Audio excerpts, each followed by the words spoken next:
ஒருத்தர் இறந்த பிறகு அவருடைய சொத்துக்கு உரிமை கொண்டாட சுமார் 25 வெவ்வேறு உறவினர்கள் வரலாம். ஆமா, 25 பேரு. அது ஒரு பெரிய நம்பர் தான். கண்டிப்பா.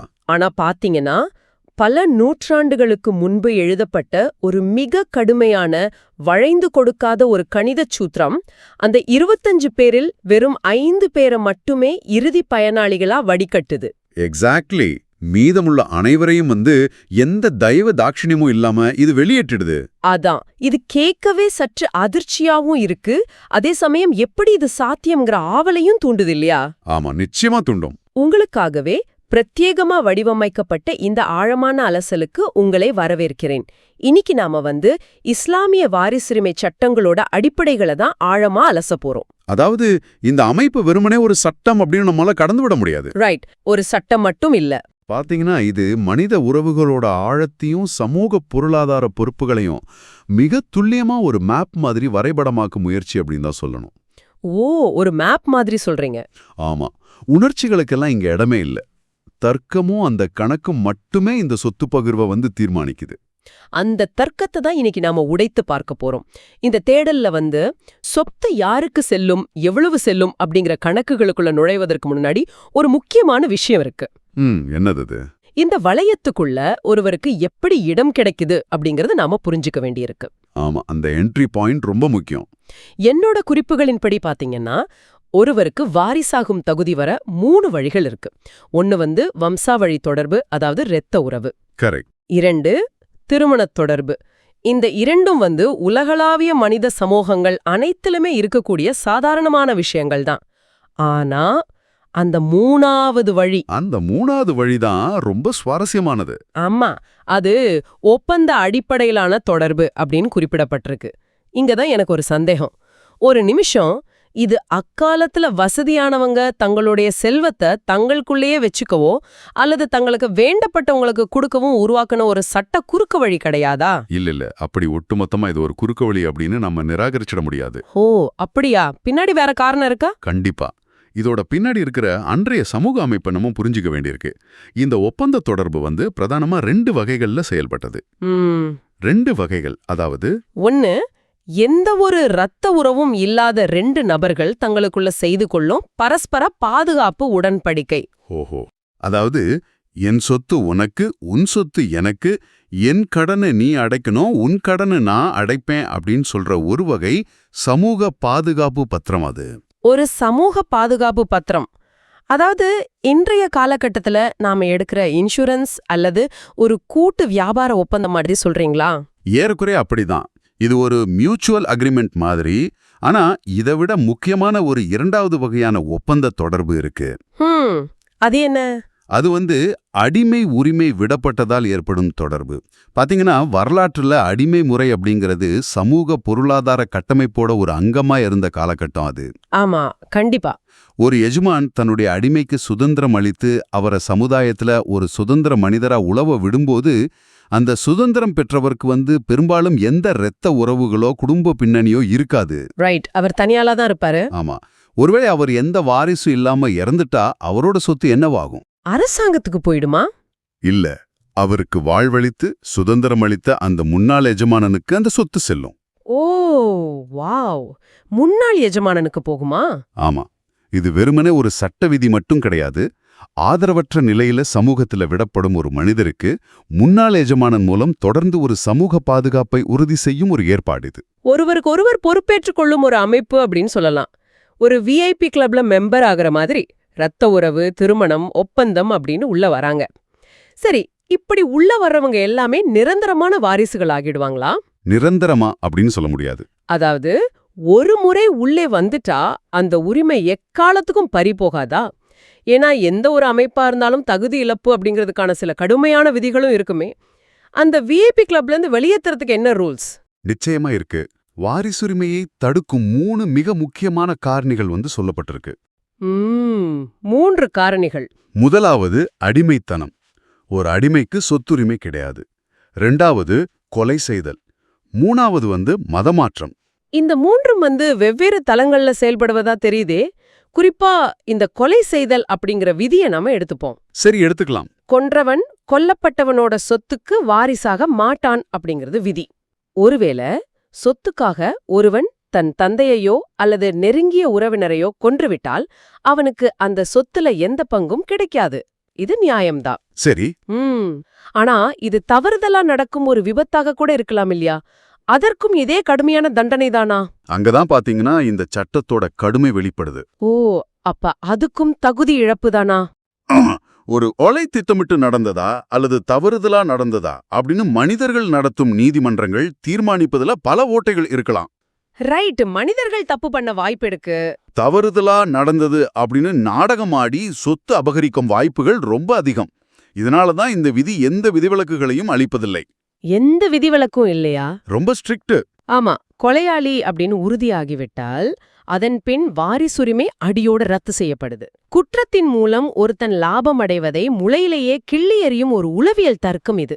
ஆக்சுவலா இது குற்றங்கள் லாபகரமா மாறிவிடக்கூடாது அப்படிங்கிறதுக்கான மிக வலுவான தடுப்புச் சுவர்தான். கரெக்ட். வாரிசுரிமை அப்படிங்கிறது தனிப்பட்ட பாசத்தின் அடிப்படையில செயல்படுறதில்ல. அது சமூக ஒழுங்கை பேணுவதற்கான ஒரு கருவி அப்படிங்கறத இது ஆணித்தரமா நிறுவுது. ரொம்ப தெளிவா சொன்னீங்க. அடுத்த மதமாற்றம் அப்படிங்கிற விதியை கூறினீங்க. ஒரு முஸ்லிம்க்கும் இறை நிராகரிப்பாளனுக்கும் இடையே பரஸ்பர வாரிசுரிமை கிடையாது அப்படின்னு அந்த சட்டம் சொல்லுது. ஆமா, அப்படிதான் சொல்லுது. இதுக்கான அடிப்படை என்ன? இது மனிதர்களை மதத்தின் பெயரால் பிரிக்கும் ஒரு செயலா தோன்றலையா? மேலோட்டமா பார்க்கும்போது அப்படி தோன்றலாம். ஆனா இத புரிஞ்சுக்க வாரிசுரிமை அப்படிங்கிற கருத்தியலோட ஆணிவேர நாம பார்க்கணும். ஆணிவேர், அதாவது வாரிசுரிமை அப்படிங்கிறது வெறும் பணத்தையோ அல்லது நிலத்தையோ கைமாற்றும் ஒரு வியாபார பரிமாற்றம் கிடையாது. பின்ன என்ன? அது ஒரு குறிப்பிட்ட நம்பிக்கையோட, வாழ்க்கை முறையோட மற்றும் குடும்ப கட்டமைப்போட தொடர்ச்சி. ஒரு குடும்பம் ஒரே நம்பிக்கையின் கீழ் இயங்கும்போதுதான் அதனுடைய பொருளாதார பகிர்தலும் சமூக பொறுப்புகளும் அந்த அமைப்புக்குள்ள சரியா சுழலும். ஓ, அப்போ அந்த தொடர்ச்சி தான் இங்க முக்கியம். ஆமா, ஒரு நபர் அந்த அடிப்படை நம்பிக்கையிலிருந்தே முழுமையா வெளியேறும்போது அந்த தொடர்ச்சி அருந்து போகுது. அதனாலதான் நம்பிக்கைகள் வெவ்வேறாக இருக்கும்போது பரஸ்பர வாரிசுரிமை சாத்தியமில்லை அப்படிங்கிற நிலைப்பாட்டை இந்த சட்டம் எடுக்குது. ரைட். தகுதிகள் எப்படி வருது, எப்படி பறிபோகுது அப்படிங்கறத நாம ரொம்ப தெளிவா பார்த்துட்டோம். இப்போ இந்த தகுதிகளோட காத்திருக்கும் அந்த நீண்ட பட்டியலை பார்ப்போம். அந்த லிஸ்ட் ரொம்ப பெருசு. ஆமாங்க, குறிப்புகளை படிக்கும்போதே எனக்கு உண்மையிலே தலை சுத்துச்சு. ஆண்கள்ல 15 பேர் வாரிசுரிமை பெறலாம் அப்படின்னு மிக நீண்ட ஒரு பட்டியல் இருக்கு. 15 பேர். மகன், தந்தை, கணவன் அப்படின்னு தொடங்கி பேரன்கள், பாட்டன், பல வகையான சகோதரர்கள், சிறிய தந்தைகள், அவங்களோட மகன்கள் அப்படின்னு நீண்டு கொண்டே போகுது. பெண்களும் அப்படிதான் ஒரு பெரிய லிஸ்ட் இருக்கு. ஆமா, பெண்களிலும் சுமார் 10 பேர். மகள், தாய், மனைவி அப்படின்னு ஆரம்பிச்சு பேத்திகள், பாட்டிமார்கள், பல்வேறு வகையான சகோதரிகள் அப்படின்னு விரியுது. கரெக்ட். இங்க எனக்கு ஒரு மிகப்பெரிய நடைமுறை சந்தேகம் வருது. என்ன சந்தேகம்?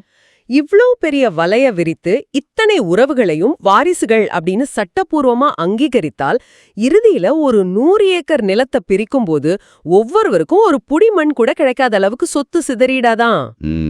ரொம்ப நியாயமான கேள்வி. ஒரு குடும்பத்தோட பொருளாதாரம் இப்படி சின்ன பின்னமாகிவிட்டால் அது எப்படி ஒரு சமூக பாதுகாப்பாக இருக்க முடியும்?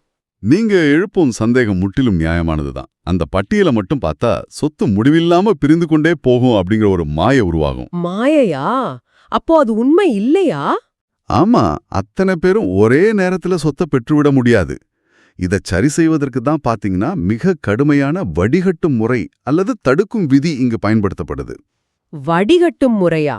யார் யாரை தடுப்பார்கள்? இதோட அடிப்படை விதி என்ன? நெருக்கம் தூரத்தை தடுக்கும் அப்படிங்கிறது தான் அந்த அடிப்படை விதி. உதாரணத்துக்கு நாம முன்னாடி பார்த்த அந்த 15 ஆண்களும் ஒருவருடைய மரணத்தின் போது உயிருடன் இருக்காங்க அப்படின்னு வச்சுப்போம். ஓகே, 15 பேரும் உயிரோட இருக்கிறாங்க. அந்த 15 பேருக்கும் சொத்து போய் சேராது. அதுல வெறும் 3 மட்டுமே வாரிசுரிமை பெறுவாங்க. என்னது?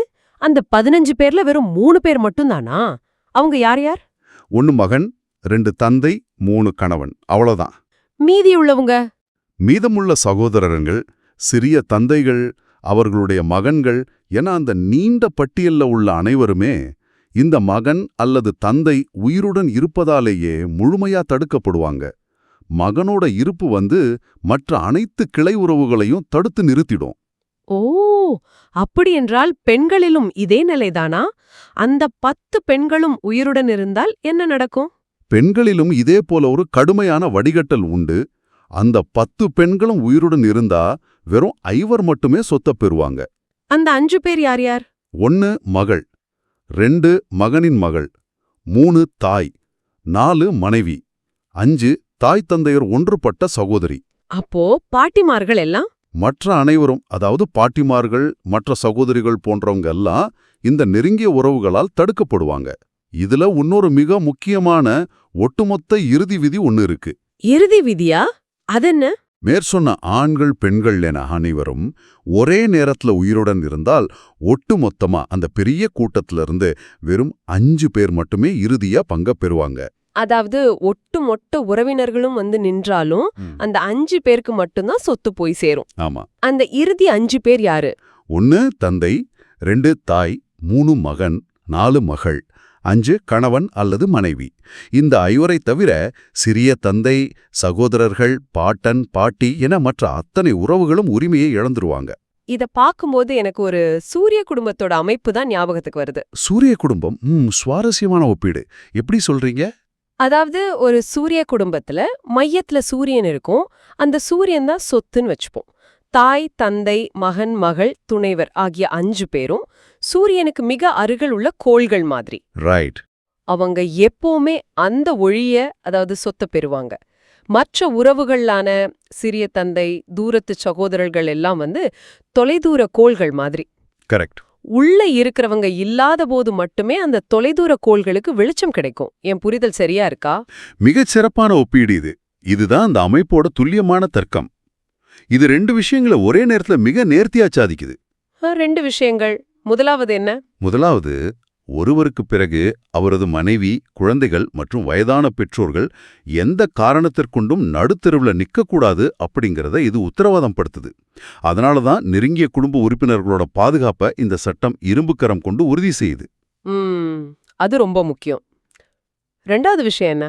2வது ஒருவேளை அந்த நெருங்கிய உறவுகள் யாருமே உயிருடன் இல்ல அப்படின்னு வச்சுப்போம். ஒரு மனிதர் எந்த நெருங்கிய வாரிசும் இல்லாம இறந்து விடுகிறார். அப்போ அந்த சொத்து யாருக்கு போகும்? அப்போ அந்த சொத்து வீணாக கூடாது அல்லது யாருக்கோ சென்று விடக்கூடாது அப்படிங்கிறதுக்காக அந்த தூரத்து உறவுகளுக்கு படிப்படியா உரிமை வழங்கி ஒட்டுமொத்த குடும்பத்தையும் ஒரு மாபெரும் பொருளாதார பாதுகாப்பு வலையா இது மாற்றுது. ஒரு சேஃப்டி நெட் மாதிரி சொல்றீங்க.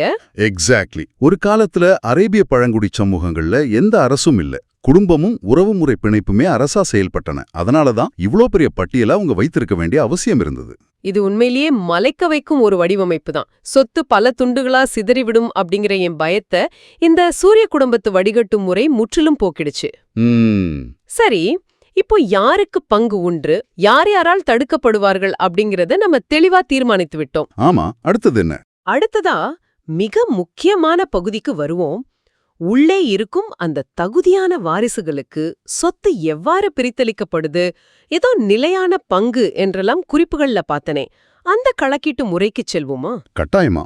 இதுதான் இந்த அமைப்போட இதய பகுதி அப்படின்னே சொல்லலாம். சொத்தை பிரிக்கும்போது பாத்தீங்கன்னா வாரிசுகளை தர்க்க ரீதியா 2 முக்கிய வகைகளா பிரிக்கிறாங்க. 2 வகைகளா? ஆமா. 1 பங்குதாரர்கள், மற்றொன்று அசபாக்கள், அதாவது எஞ்சியதை பெறுபவர்கள். இந்த பங்குதாரர்கள் அப்படின்னா இவங்களுக்கு இவ்வளவுதான் அப்படின்னு முன்னாடியே அறுதியிட்டு சொல்லப்பட்டு விடுமா? சரியா சொன்னீங்க. ஒட்டுமொத்த சொத்துல இவங்களுக்கு ஒரு குறிப்பிட்ட பின்னத்தொகை நிலையா நிர்ணயிக்கப்பட்டு விடும். ஓ, ஃபிக்ஸட் ஷேர் மாதிரி. ஆமா. உதாரணத்துக்கு சொத்துல பாதி, கால்வாசி, 8ல் 1 பங்கு அல்லது 6ல் 1 பங்கு அப்படின்னு உறுதியா பிரிக்கப்பட்டு விடும். ரைட். சொத்துரிமை கணக்குகள்ல பெரும்பாலும் இந்த பங்குதாரர்களா வருபவர்கள் யார் அப்படின்னு பார்த்தா ஆண்கள்ல வெறும் 4 பேர் தான். கணவன், தந்தை, பாட்டன், தாய் வழி சகோதரன். அப்போ பெண்கள்ல? ஆனா பெண்கள்ல 8 பேர் இந்த பட்டியல்ல இருக்காங்க. மனைவி, தாய், பாட்டி, மகள், மகனின் மகள், தாய் வழி சகோதரி, உடன் பிறந்த சகோதரி, தந்தை வழி சகோதரி. இது ஒரு ரொம்ப சுவாரஸ்யமான புள்ளி விவரம். பங்குதாரர்கள்ல ஆண்களை விட பெண்களோட எண்ணிக்கை 2 மடங்கா இருக்கே. ஆமா, அது உண்மைதான்.